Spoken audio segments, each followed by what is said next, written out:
سر اس میں ایک اور حصہ بھی تھا، وہ بھی آپ اس کو کلیئر کر دیں، کیونکہ ابھی یہ سب ہمارے حوالے سے تھی کہ ہم نے ان سے احتیاط جو معاملہ دیکھنی ہے، خواتین کے حوالے سے جن کو یہ چل رہا ہے وہ عبادات کا سلسلہ وہ کیسے کرتی ہیں؟ جی عبادات کے بارے میں نبی پاک صلی اللہ علیہ وآلہ وسلم کا فرمان ہے کہ ان خواتین کے لیے عبادات دوران حیض نہیں ہیں، موقوف ہو جاتی ہیں، یعنی اس کے معنی سسپینڈ ہو جاتی ہیں مکمل طور پر۔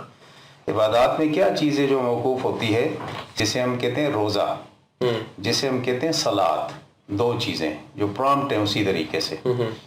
لیکن اچھا اس میں یہ بھی ایک بات ہے کہ ایک اور روایت کے مطابق کہ وہ روزوں کے لیے ان کے لیے تو بالکل معاف ہے، وہ ڈیورنگ برتھ آف چائلڈ جتنے دن ان کے لگتے ہیں اگر اس میں بھی روزے آتے ہیں تو وہ بھی سارے معاف ہیں، یہ تقریباً 40+40 ڈیز گنے جاتے ہیں before birth and after birth. اس میں خاتون کے جسم کے خاص حصے سے ایک رطوبت نکلنی شروع ہو جاتی ہے، تو اس دوران کے لیے کہا گیا کہ یہ آپ کے لیے۔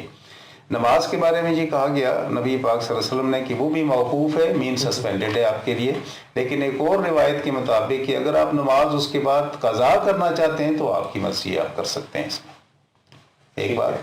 لیکن دیگر عبادات، مثلا دیگر عبادات کیا ہیں؟ شہادت آ جاتی ہے، وہ تو ہر حال میں ہر وقت انسان کر سکتا ہے، اورلی طور پر ہے اشہد ان لا الہ الا اللہ واشہد ان محمدا عبدہ ورسولہ، یہ پلر میں عبادات سے ہیں۔ اس کے بعد اگلی عبادت آ جاتی ہے زکوٰۃ، اس کے لیے اس معاملے کا تعلق کوئی نہیں ہے۔ ہاں جہاں حج کی بات ہے تو نبی پاک صلی اللہ علیہ وآلہ وسلم نے فرمایا کہ ما سوائے طواف کے، طواف کعبہ کے علاوہ باقی ساری عبادات آپ کریں گے۔ یعنی طواف کعبہ کیا ہوتا ہے؟ صرف طواف کعبہ نہیں ہے، طواف کعبہ میں تلبیہ وہ تو اورل ہے، جاری رہے گا، استلام اللہ اکبر جاری رہے گا، لیکن طواف نہیں کرنا آپ نے۔ جب طواف نہیں کرنا تو یہ بھی موقوف ہو گئی باتیں دونوں۔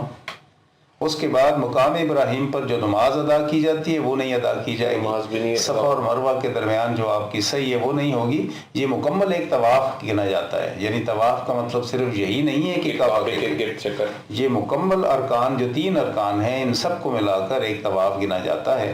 تو کہا کہ آپ طواف کے علاوہ ساری عبادات کریں۔ حضرت عائشہ صدیقہ رضی اللہ تعالیٰ عنہ نبی پاک صلی اللہ علیہ وآلہ وسلم کے آخری حج میں وہ اس معاملے میں مبتلا ہو گئی تھی، تو نبی پاک صلی اللہ علیہ وآلہ وسلم نے انہیں کہا کہ اس کے علاوہ ساری عبادات آپ کریں، آپ کا حج ہو گیا۔ ٹھیک ہے، تو ان عبادات میں یہ معاملہ ہے۔ اس کے بعد دیگر تو خیر ایسا نہیں ہے، عبادات کا بس اتنا ہی معاملہ ہے کہ یہ ہیں۔ اس میں نماز کی جو بات ہے وہ اس کی مرضی ہے، قضا کرے یا نہ کرے۔